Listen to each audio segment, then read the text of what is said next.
We have significantly stepped up the federal government's ability to support the provinces in their responsibilities around testing, and we will continue to.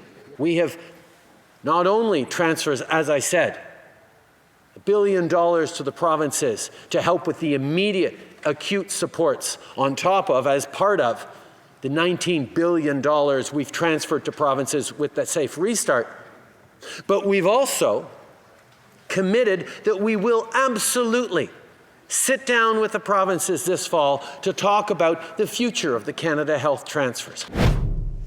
The Prime Minister, as you can hear there, is defending his decision not to commit more healthcare money for provinces in his government's throne speech. That was the #1 ask by several of the country's premiers who came to Ottawa last week. They wanted a $28 billion boost in healthcare transfers, arguing the pandemic has added enormous cost and strain to an already overwhelmed system. Brian Pallister is one of those premiers. He's the Premier of Manitoba, and he joins us now from Winnipeg. Hi, Premier Pallister. Good to see you again. Always, Vashi. Nice to see you too. Premier, I've heard you and your counterparts in other provinces express disappointment that there was not a specific promise to increase health transfers to provinces in this throne speech. I know you were in Ottawa on Friday to put a specific number to that ask. Minister LeBlanc says that while you were here and your counterparts were here, there was no request to meet with his government. Since you just made the ask on Friday, there wasn't a meeting with the federal government yet. Why would you think a CHT or Canada Health transfer announcement would be in this speech? Well, I would think that it would be apparent that this is a foundational issue for Canada and for Canadians. It would hope that the federal government would understand their share of the partnership funding for what is, I think, to most Canadians, the most important social institution that we depend upon. Their share has been declining and is at its lowest level since the Canada Health Act was adopted. I would hope the federal government would acknowledge that healthcare needs are rising with an aging population, and due to many other factors would know that the combination of their lower funding and higher demand for healthcare means longer waits. And those waits have accelerated in recent years, and we need to address this because people who are waiting for healthcare aren't waiting with fun and joy in their lives, they're waiting with fear and pain. And we need to address this issue together. So every premier unanimously asked for some measure of recognition of this incredible challenge. We acknowledge that the federal government faces many challenges, in particular as a consequence of COVID, Vashi, but none greater than restoring the foundation of Canada's healthcare system for Canadians. So a couple of things on that point, Premier. First of all, that the feds did transfer $19 billion, which of course is directed, I think, about $10 billion of that to healthcare needs for the pandemic more specifically. In the throne speech, though, there was an acknowledgement of the federal share, for example, of money that could go towards long-term care, testing, mental health, even child care. The Prime Minister has agreed to a meeting with the premiers focused specifically on the CHT. So again, why would, I guess, they sort of preempt their actions in that meeting or what is negotiated in that meeting with declaring something in this speech? Well, I'm not going to get into the jurisdictional issues here, Vashi. They're well understood. The provinces deliver health care, and we have done so under increasing stress during COVID. But prior to that time, we've just had a study done for Manitoba for our purposes to determine where Canadian wait times have gone over the last 20 years. They've doubled and tripled in virtually every category, and the federal share has never been lower. So again, I would say piecemeal funding targeted for recognition purposes is not the way to deliver health care. Look, the federal government was once a 50% partner, then they went to 25, now they're about 20, and with the increasing demand, and if this isn't addressed, we're going to see them drop even further.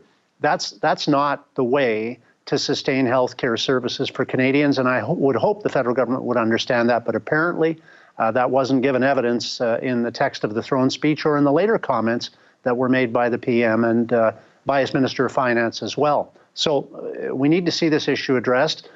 We've approached this in a nonpartisan way, as nonpartisan as premiers can be when they represent several different political parties. I think we've succeeded in demonstrating our unanimity around this as really our top priority, and we'd like to see the federal government really step up in an important and significant way to restore the role, the rightful role, frankly, of the federal government as a real partner in funding healthcare and make sure that we address this issue of longstanding and of growing concern. I certainly understand, take your point, and I'm sure many Canadians understand and have a lot of empathy for, how much of a concern healthcare is right now at any point, but most especially during this pandemic.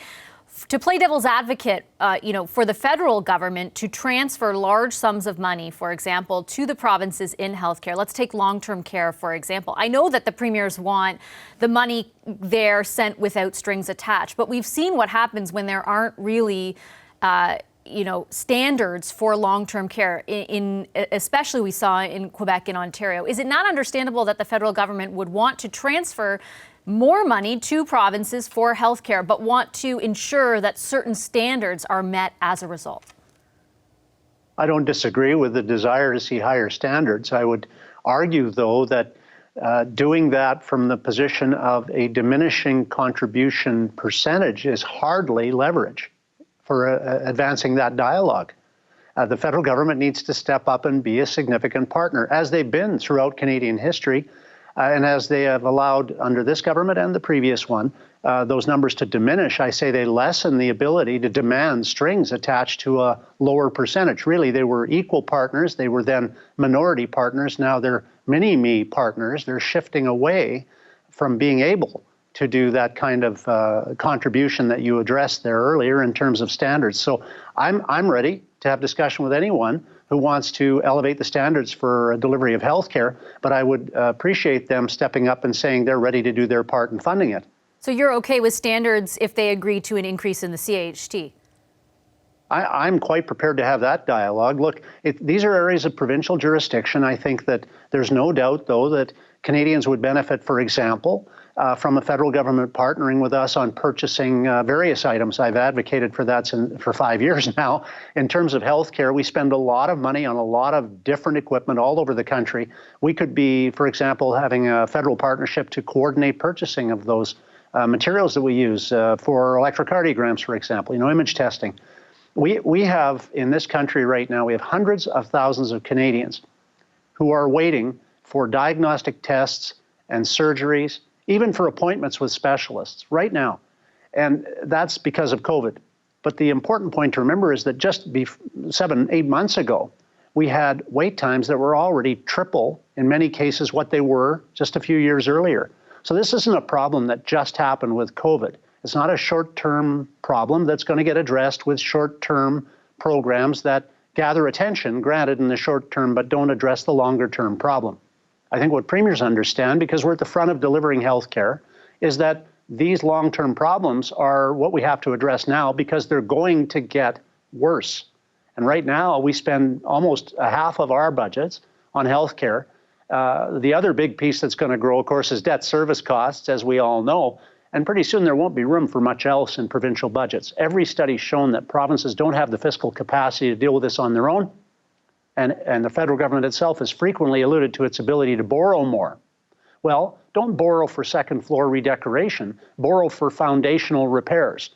Healthcare is at the foundation of our country's social services, and it needs to be addressed. And now's the time to address it. The opposition in your province, though, Premier, says that you faulting the federal government for what you just laid out, for example, for the long-term issues with wait times, is disingenuous. The NDP says that your government has underspent health budgets in 2017 and 2018. You consolidated, for example, 6 ERs in Winnipeg into 3. You've told at least one health region that they had to cap costs back in 2019 to levels within about 3% of 2016-17. They say that it's disingenuous to blame healthcare issues in your province solely on the federal government, that your government should take some responsibility for it too. Well, as pretty well understood, we inherited a mess from the NDP. I don't need to go further on that. And I'm disappointed that something that Tommy Douglas held high and that we as Canadians hold high as a torch for us to inherit and to manage is not now supported by the NDP in Manitoba. I'm happy to pick up that torch. I'm happy to join with premiers all across the country, including an NDP premier, and say this is a priority issue. And if Manitoba's NDP don't think it is, that's their problem, not mine. Are you willing to spend more, though, Premier? Are you willing, as a provincial government, to spend more on the same things you expect the federal government to spend more on? Hey, Vash, a couple of things. First of all, 3 emergency departments that work is way better than 6 that don't. And secondly, we spend more per capita than all but one other province on healthcare under my government. So as far as spending is concerned, I think we've got very few equals. But what I'm proudest of is we're getting maximum value for the money we're investing in healthcare. But that isn't going to be able to be sustained much longer in the face of COVID, in the face of an aging population, and in the face of diminished federal supports. These supports are the lowest they've ever been. And so arguing that the federal government is doing its part because it wants to billboard its contributions for one or two aspects of healthcare is hardly restoring the foundation that Canadians depend upon, which is a broad-based, accessible, in a reasonable time manner, for heaven's sakes, healthcare service. And so the premiers are unanimous on this. We're staying unanimous. I'm proud of my colleagues for this, and will continue to advocate for healthcare that's accessible and that is available in a timely way. And I'll encourage the federal government, because I know that although the Prime Minister didn't have this addressed in the speech yesterday, a number of his Liberal colleagues do believe that this is an important topic too, and are mystified as to why the federal government is not yet stepping forward to address it. Okay, I'll leave it there. Thank you, Premier Pallister. Pleasure to have you back on the show. It is. Nice talking to you, Vashi. Yesterday's throne speech included 6,783 words. Not one of them was about the largest industry sector in the Canadian economy. Not one of them mentioned our oil and gas sector. Not one word about fairness in the Federation, about Western alienation. There was space for every bright, shiny object, every possible political distraction, but not one word about health transfers for the provinces that are carrying 80% of the costs as our population ages and we cope with a pandemic. That is Alberta Premier Jason Kenney reacting to the throne speech. Earlier on the show, we heard from Manitoba's Premier Brian Pallister. I want to bring in the Power panel to get some more reaction to these tensions between the premiers and the federal government. Emily Nicolas, Andrew Thompson, Jenny Byrne, and David Hurley. Emily, it's for a different reason per se, but in Quebec, the premier was not happy. He was actually the first premier to tweet out his disappointment with the throne speech. They seem very united, I guess you could say, in their dissatisfaction with the fact that there wasn't sort of some big pronouncement that the CHT, the Canada Health Transfer, would increase to the degree that they want it to. They thought that perhaps that might be in the speech, and it wasn't. How is this going over in Quebec right now, and what do you think of the Premier's positioning? Well, there's a lot of people who are unhappy about that, definitely within the Premier's cycle, but also within, I'd say, a generation of folks who I've been following, federal, provincial debates since the 90s and the 80s and all that jazz. And so, so for I think for those folks, there's a lot of anger. At the same time, what I think is that most people, what they want in terms of healthcare transfer is they want better healthcare. They want the money to get to the hospital. They want the wait line at the emergency room to actually decrease. And there is a lot of flaws within the provincial system, the healthcare system here, that have been exposed by COVID-19. And so although, the Premier and others are saying, this is unacceptable what the federal government is doing, I think there is a lot of room for negotiation, because at the end of the day, whether or not the transfer are conditional depends on whether or not it's the transfer of money actually increases the quality of service for Quebecers and for other Canadians, and that remains to be seen. And so I think the province needs to do a better job actually showing how those transfers would increase the quality of service for people, and they're not doing that. They're just arguing with constitutional arguments that don't necessarily reach a lot of people. Yeah, that's a very good point. David, the premiers were fairly united today in saying that they are disappointed. I take their ask. I understand what they're asking for. It is interesting that they made it. They said that they attached a number to it on Friday, and they're supposed to have a meeting with the Prime Minister on the phone about it, just about the CHT at some point. But they thought that there would be something in this speech. I don't know if they really thought so, because the timing seems a little bit odd, but it didn't end up being in there, and now they're very frustrated. How far does that give them some added leverage with the federal government, do you think, going forward, or what do you think? No, and I'm sure that at the time that intervention came, nobody could have thought that it was still going to be a constructive contribution to the speech from the throne. I don't know where communications broke down on which side before that, But anything about this, we talked about this, anything serious in the speech from the throne would have had to be into the mix a long time ago. I mean, the CHT transfers are a lot of money. And I can at one and the same time say that Premier's asking for more transfers is the oldest running, longest, most tired Broadway show in Canada, and at the same time say that the healthcare system probably needs more money. And that's something that probably the government would be wise to look at over time is the transfers. It's not as fun as carving out your new programs. And I don't even mean to say that frivolously. Things like childcare and pharmacare are not luxuries, but they're important parts of building Medicare. But at the same time, I think the system is under a lot of stress. And I think Canadians have seen during COVID that the system's under a lot of stress. So if the premiers have a strong argument, it's not that they're entitled to it or not that they thought it was going to be in there and it wasn't. Their strong argument is that their constituents probably believe their healthcare system needs more money.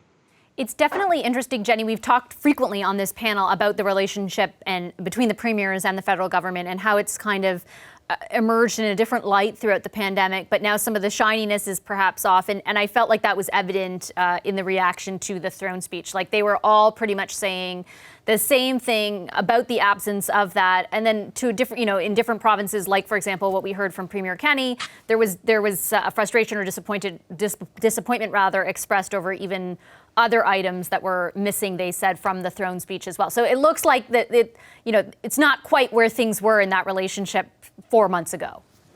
I completely agree. This is the premiers gave a very political response to a very political speech from the throne. It's not just about the health transfers, which essentially probably account for 26 votes. 13 premiers and 13 health ministers across the country are actually voting solely on health transfers. But I think what was more significant is the shot across the bow that I felt the Prime Minister gave to premiers, especially Legault and Ford, by saying that he's going to look at implementing national standards for long-term care. That is solely provincial jurisdiction, and it's his way. And I think it's his way of saying, okay, we think you guys screwed up in terms of protecting seniors in long-term care facilities. And he even went as far in his address to the nation afterwards to talk about how he used the term "we called in the army" as opposed to the premiers asking for federal assistance. So if I was the premiers, I'd be paying more attention to that than simply fighting over the health transfers. Yeah, Andrew, that is an interesting point because I remember when all of this first came about and the federal government issued, for example, we were watching what happened in Ontario and Quebec. They issued guidelines that were not binding in any way. But I remember asking the seniors minister, well, are you going to make these more binding? Are you going to come up with standards? And they were pretty resistant to wanting to say that because they kept citing jurisdictional issues. Jenny makes a really good point that in yesterday's throne speech, where long-term care was concerned, at least those jurisdictional issues were put aside. Well, it is a remarkable turnabout for a prime minister that only 3 months ago was lecturing the opposition on the balance of the jurisdictions and what was provincial and what was federal authority. I think for those of us who are looking at signs of Canada getting back to normal, the fact that we're back to this fight between the feds and the provinces is a pretty good sign that we're at least in that stage. Normal. I'll take it, yeah. Yeah, exactly. It's like a first step, so that's great. The question of standards, though, is an important one. And I think what it needs to be married up with is, in fact, more spending that's going to come in. And this has been a long-standing approach under the Canada Health Act, where the feds intervene with their money. They put conditions around that money on how that's spent. I'm not surprised the provinces are asking for more support. I mean, the system has been starved. It's completely disingenuous of somebody like Jason Kenney to be now citing this as a major concern when he sat at the cabinet table and screwed down the amount of money that was going to go through those transfers to well below the rate of inflation. And we've seen that come home and manifest itself in a system that is very lean right now and probably does need more investment. The question of where those investments are, how much, and what conditions on it, I do think is something that needs to be rediscussed. And at the risk of being one of those really boring people in the Federation, I would argue that it has to come back to the idea that we've got to get federal provincial tables working again. We can't have a federal government sitting in isolation making decisions, waiting for a response from a subset of premiers to respond. This has to start getting worked out at First Ministers' meetings. It has to start getting worked out at Health Ministers' meetings. And that's the way that Canada has always moved forward. I mean, they are meeting pretty frequently. Yeah, like the premiers and the Prime Minister have met, I think it's upwards of 20 times now, which is more than they used to. Yeah, I think having a meeting, though, about crisis management versus a meeting about new programs is something quite different. Yeah. I mean, it's good. I don't want to say that it's not good that they've been meeting, but a crisis response is something very different where everyone really does go in looking to how to make things work in a short-term, immediate way for very direct benefit. These longer-term questions about who pays for long-term care, how is that going to be protected? Is it uniform across the country? What do the provinces have that needs to be different within that? All of those questions are much weightier and meatier and need time to get sorted out.